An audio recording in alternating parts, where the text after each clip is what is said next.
Quais são as principais informações a serem observadas e levantadas para o desenvolvimento de um projeto logístico? Já foi em uma visita técnica, teve a oportunidade de entender melhor o seu cliente, mas ficou com aquela cara de ué? O que eu falo, o que eu procuro olhar, o que eu procuro saber? Vamos entender e analisar o input de dados para um bom projeto logístico? Simbora!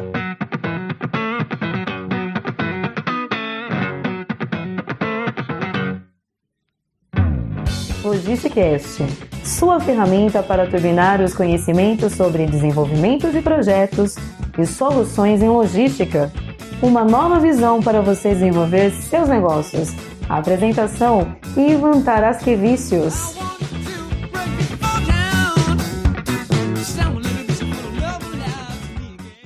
Agora sim, bom dia, boa tarde, boa noite, boa madrugada, você está no Logisticast. Esse é o nosso episódio de número 10, eu estou muito feliz de ter chegado até aqui, demais, valeu mesmo, galera. Bom, toda conquista aí deve ser comemorada em estágios, em metas menores, para que a gente tenha vontade de fazer mais e mais e mais, e que a gente consiga atingir nosso objetivo final. E é claro que eu estou distante do meu objetivo final, mas caminhando.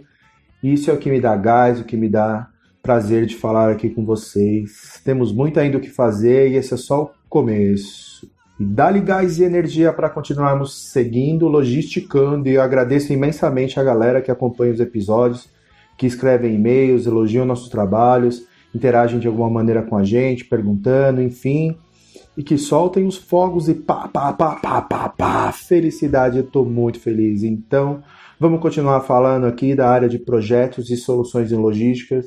Essa é uma continuação do episódio número 9. O episódio número 10, a gente aí deu uma certa desabafada sobre a questão da greve dos motoristas e da estrutura logística no Brasil. Mas dessa vez a gente vai continuar aí focado nas informações necessárias para o desenvolvimento de um bom projeto logístico. O que a gente precisa entender e ter de informação para desenvolver um bom projeto logístico, para desenvolver um projeto com custo aderente, um projeto competitivo e um projeto que a gente vai entrar no mercado aí para ganhar e trazer para a gente as operações logísticas, enfim. Espero que gostem, curtam a nossa página no Logisticast do Facebook e no SoundCloud, www.logisticast.com.br. A gente também está no iTunes, Castbox, Podflix e vários aplicativos agregadores.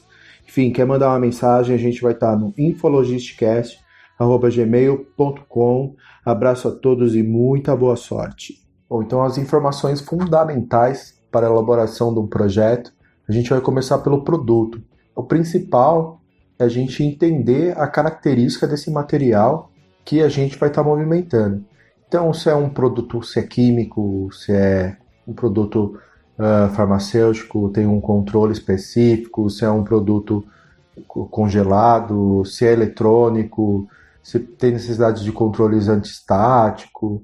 Então, analisar a característica do produto que vai ser armazenado. Muitas vezes a gente tem que entrar na internet, no site do cliente, levantar as características desse produto, ou na visita técnica a gente consegue visualizar que tipo de produto a gente vai estar movimentando e armazenando. Químicos, né? A gente tem a FISP, que tem análise da graduação química, do como que deve ser tratado a armazenagem, que critérios devem ser obedecidos para que a gente possa controlar da maneira correta. Se os produtos são produtos que têm que ser controlados pelo serial number, se são FIFO, LIFO, se são produtos que a gente tem que controlar o vencimento, enfim, toda a variação do produto, tipo de produto. Nessa hora também a gente começa a entender quais são as características desse material. Se é um produto que está armazenado em caixas, se é um produto que está em sacos, em tambores, em big bags, ou em BCs, ou em caixas de madeira. Então aí a gente já começa a entender a característica de unitização desse material, a característica de armazenagem e de movimentação logística. É aí que a gente já começa a ter uma visão de como que a gente vai adaptar esse produto dentro das nossas estruturas de armazenagem. Tendo isso, a gente vai passar a entender a demanda. Então, qual que é o volume que a gente vai movimentar? Vai receber, vai armazenar, vai expedir? Então, quais são as quantidades anuais, as quantidades mensais, semanais, diárias? Qual é o volume de trabalho? E aí, quanto maior o número de variáveis de unidade que a gente conseguir, melhor. Então, isso representa quanto em peças, em caixas movimentadas, ou em pallets, ou em notas fiscais? Quantos veículos a gente vai estar recebendo, vai estar expedindo? Qual é o nosso volume de trabalho que a gente vai ter durante um dia, durante uma semana, durante um mês?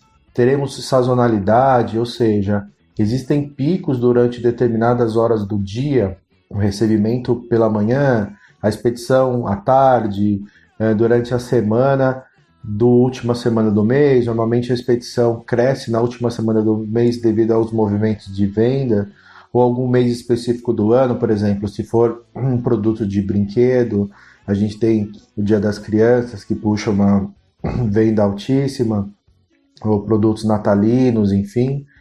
Então a gente já começa a entender aquela característica do produto, qual a quantidade que eu vou movimentar, e se existe algum pico de volume que vai fazer com que eu tenha que direcionar mais recursos para poder atender essa volumetria superior ao normal. E aí eu já começo a entender quais são os processos que eu vou definir dentro do meu armazém com base nessas primeiras informações. E aí eu vou partindo já para o processo, eu já vou entendendo qual é essa característica de manuseio da carga. Então, eu vou fazer uma descarga manual, é uma descarga paletizada, é uma descarga onde eu tenho que priorizar algum item, priorizar alguma ação ao receber essa mercadoria, ou priorizar algum tipo de equipamento específico. Como é que eu devo expedir essa carga? Como é que eu devo movimentar? Então eu tenho a característica do produto, a paletização desse produto, e eu vou ter a característica de movimentação. Então todas as informações que você recebe do cliente, ou você, na falta delas, você pergunta para o cliente, e se tiver a oportunidade de ver em loco, de visitar e entender como que a operação acontece hoje, são todos esses pontos que são principais para a gente estar desenvolvendo dentro de uma visita técnica. Então, assim, de processo, falando das particularidades no recebimento. Então, por exemplo, como é que eu vou ter que tratar essa entrada de dados?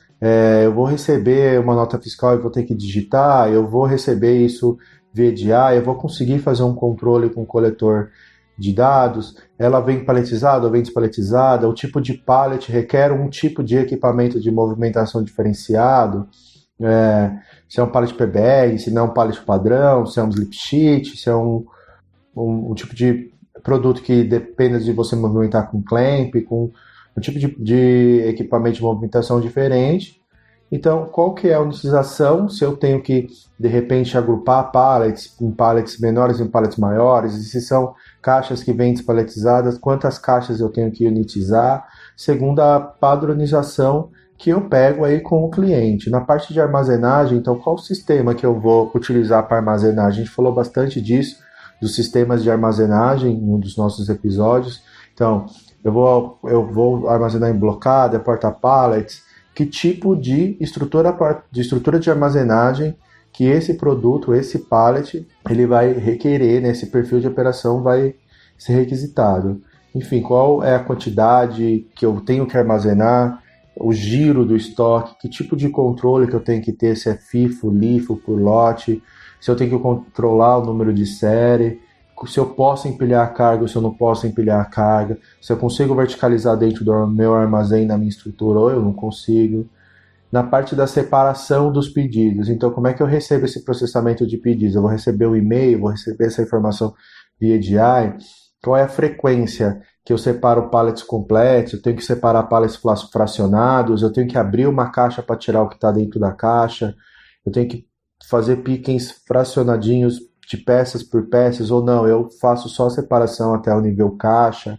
Que equipamento então que eu vou usar? Se eu tenho que separar pallet completo num determinado percentual, eu vou utilizar paleteiras, empilhadeiras ou carrinhos manuais para separação de peças, outros equipamentos específicos para que eu possa fazer uma separação mais otimizada, enfim. E na parte da conferência já da expedição, como é que eu vou analisar? Se eu vou precisar de bancadas, eu vou precisar ler todos os códigos de barra de todos os produtos para fazer uma reconferência, eu vou precisar fazer etiquetagem para informar para o cliente, para informar a entrega, e já no carregamento, qual que é o percentual que eu tenho que carregar caixa a caixa, o que eu tenho que carregar paletizado, que eu vou usar uma empilhadeira e vou fazer uma movimentação de vários itens de um só pallet, ou não, eu tenho que carregar caixa por caixa, vou de repente pensar numa esteira, um lado ergonômico disso, ou movimentar o pallet até dentro do veículo e depois separar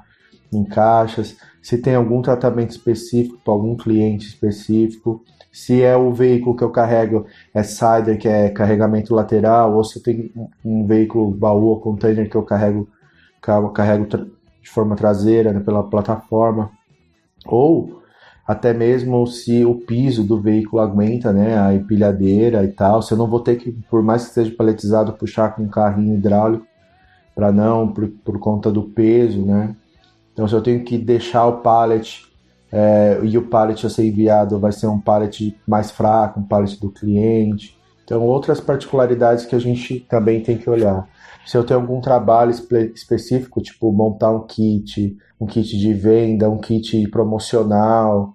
Então, esses kits, se eu vou montar eles no recebimento, se eu vou montar numa hora específica, ou se eu vou ter que montar quando eu tiver realmente a venda, a saída.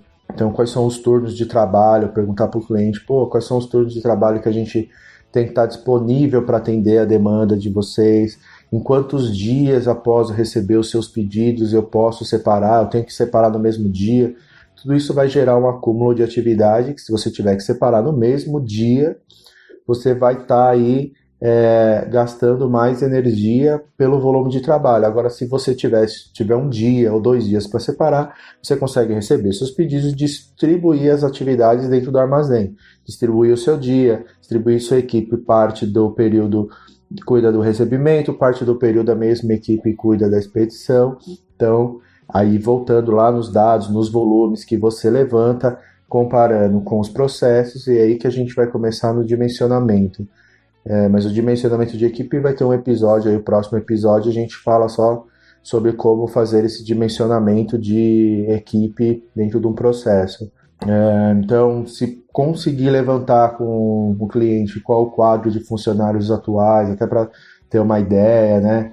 Se a gente pode trabalhar aí nesses picos, se tem sazonalidade, se a gente tem como trabalhar com banco de horas, com horas extras, e fazer um atendimento diferenciado nesses períodos, até com contratação de mão de obra esporádica, né?